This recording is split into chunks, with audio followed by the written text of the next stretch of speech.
T20 world cup 2026 టోర్నమెంట్లో భాగంగా ఇప్పుడు వచ్చేసి మన మ్యాచ్ రివ్యూ మ్యాచ్ నెంబర్ 35.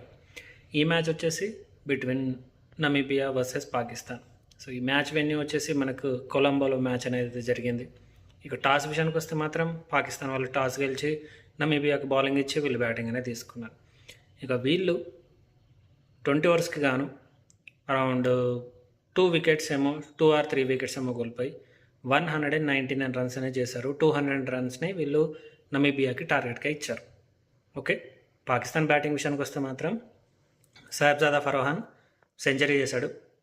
ఇంకా సల్మాన్ కావచ్చు, ఇంకా వేరే బ్యాటర్ కావచ్చు, అరౌండ్ ఒక బ్యాటర్ సల్మాన్ వచ్చేసి 30+ ఏమో చేశాడు. అలాగే వేరే బ్యాటర్ వచ్చేసి 20+ ఏమో స్కోర్ చేశాడు. ఇక షాదాబ్ వచ్చేసి 38 ఏమో కొట్టాడు. ఓకే, సో ముందు చెప్పినట్టుగానే 20 ఓవర్స్కి గాను 199 రన్స్ అనేది వాళ్ళు కొట్టడం అయితే జరిగింది. ఇక 200 రన్స్ టార్గెట్ తోటి బరిలోకి దిగిన నమీబియా టీం వాళ్ళు అరౌండ్ 13 ఓవర్స్ ఉన్నప్పుడే వాళ్ళు ఆల్అవుట్ అయిపోయారు. టోటల్ స్కోర్ వాళ్ళు 97 రన్స్ ఏమో చేసి ఆల్అవుట్ అయిపోయారు.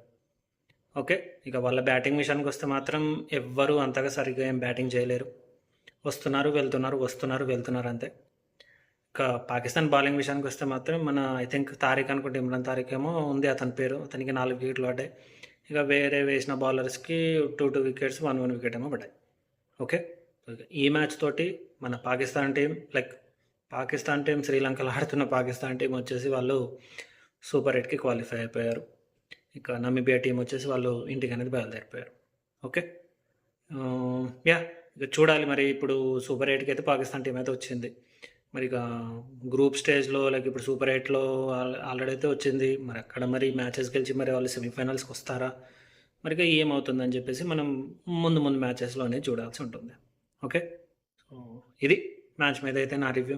ఇఫ్ ఇన్ కేస్ మరి మ్యాచ్ మీరు చూసుంటే మరి మ్యాచ్ మీకు ఎలా అనిపించింది ఏంటని చెప్పేసి కమెంట్ చేయండి, షేర్ చేయండి. అలాగే నా ఛానల్ వస్తే నా ఛానల్ని సబ్స్క్రైబ్ చేసుకోండి. ఓకే, సో అప్పటి వరకు this is Vikram Rathod signing off.